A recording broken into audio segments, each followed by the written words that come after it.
മഹാരാജൻ, എന്താണ് എന്താണ് സംഭവിച്ചത്? ഗുരു, സർപ്പം, വിഷസർപ്പം.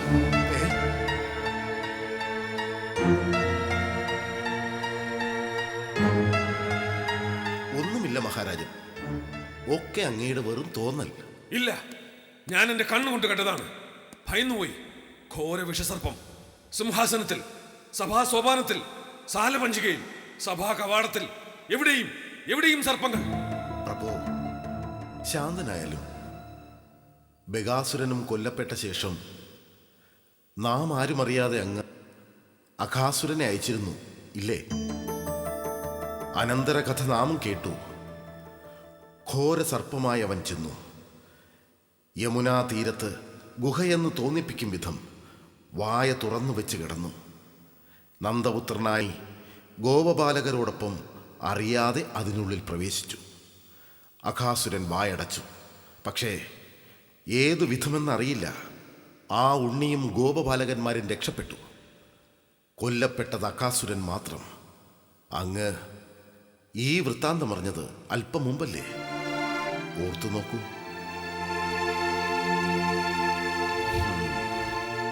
മഹാരാജൻ, വാർത്തയറിഞ്ഞപ്പോൾ പ്രജ്ഞയേറ്റു വീണിരുന്നു അങ്ങ്. നിദ്രയിൽ നിന്നും അങ്ങുണർന്നപ്പോൾ ഉണ്ടായ വിഭ്രാന്തിയാകാം ഈ സർപ്പഭീതി, സർപ്പരൂപിയായ അസുരനഷ്ടത്തെക്കുറിച്ചുള്ള മനസ്സിന്റെ ആശങ്ക. അതെ, അങ്ങ് പറഞ്ഞത് ശരിയായിരിക്കും. നാം ഇപ്പോൾ എല്ലാം ഓർക്കുന്നു. മാംസാതലത്തിലേക്ക് മറിഞ്ഞു വീണത് ഓർമ്മയുണ്ട്. അസ്ഥിയാണോ പ്രതസ്ഥിയാണോ എന്നറിയില്ല. രാജ്ഞിമാരിൽ ആരോ ഒരാൾ നമ്മെ താങ്ങിയത് ഓർമ്മയുണ്ട്. കനിഷ്ഠ മഹാരാജ്ഞി ആകെ ഭയന്നുപോയി. രാജ്ഞി ഇപ്പോൾ മധുരാനഗരിയിലെ രുദ്രക്ഷേത്രത്തിൽ ധാരയും പൂജകളും അർപ്പിക്കാൻ പോയിരിക്കുകയാണ്. മഹാരാജൻ, ഭൂമിയിൽ ജന്മമെടുത്തവരെ നിഗ്രഹിക്കാനുള്ള അവകാശം ത്രിനേത്രനായ മഹാപരമേശ്വരനാണ്.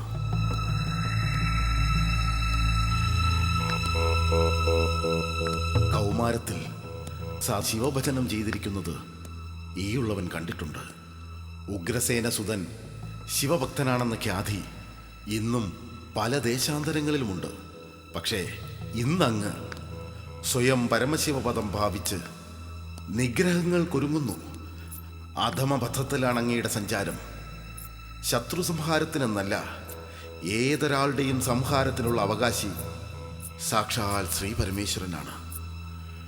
ആ ഗംഗാധരമൂർത്തിയിൽ അഭയം പ്രാപിക്കുക, അതുമാത്രമേയുള്ളൂ പ്രഭു ഇനി രക്ഷാമാർഗം.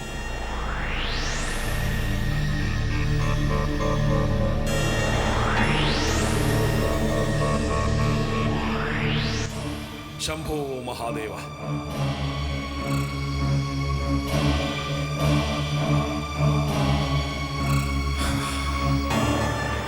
കൈലാസനാഥ, മൃത്യുഞ്ജയ, ഉമാവതി,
ചിത്രം എനിക്ക് വളരെ ഇഷ്ടപ്പെട്ടു.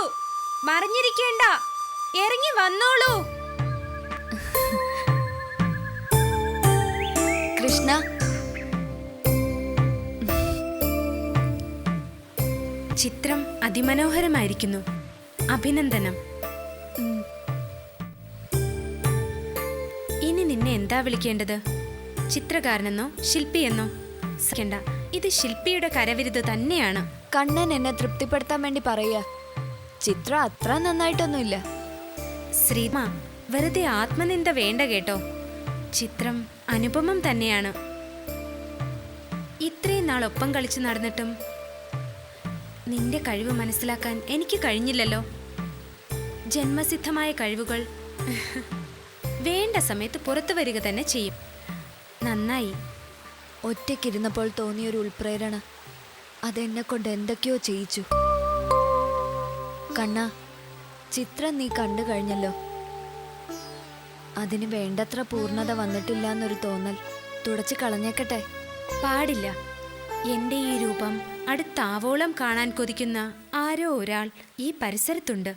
അത് സ്ത്രീയാകാം, പുരുഷനാകാം. ആ വ്യക്തിയുടെ അടങ്ങാത്ത മോഹമാണ് ശ്രീതാമാവിന് ഉൾപ്രേരണയായത്. ആ വ്യക്തിയുടെ സ്വപ്നമാണ് നീ ചിത്രരൂപത്തിൽ വരച്ചു വെച്ചതും. അതവിടെ തന്നെ പതിഞ്ഞു കിടന്നോട്ടെ. എന്റെ രൂപം ഇത്ര കൃത്യമായിട്ട് എങ്ങനെ പതിച്ചെടുക്കാൻ കഴിഞ്ഞു ശ്രീതാമാവിന്? കണ്ണന്റെ രൂപത്തെ മനസ്സെനിക്ക് പാകപ്പെടുത്തി തന്നു. കണ്ണന്റെ പീലി തിരിമുടി, നെറ്റി, കണ്ണുകൾ, നാസിക, അവയുടെയൊക്കെ ചൈതന്യം, വലിപ്പം, അകലം എല്ലാം എല്ലാം എൻ്റെ മനസ്സിൽ എപ്പോഴും ഉണ്ടല്ലോ കണ്ണ. അതെനിക്ക് രൂപപ്പെടുത്താൻ കഴിയുമല്ലോ. സുഹൃത്തെ, ശ്രീതാമാവേ, നീ മെനഞ്ഞെടുത്ത ശില്പത്തിൽ ഞാൻ നിന്റെ ആത്മാംശം കാണുന്നു. ദൈവത്തിന്റെ വരദാനമായ കലാംശം കാണുന്നു. ഞാൻ ഏറെ സന്തോഷവാനാണ്. എന്റെ പ്രതിച്ഛായ സൃഷ്ടിച്ചതിന് ഞാൻ നിനക്ക് എന്താണ് പകരം തരേണ്ടത്?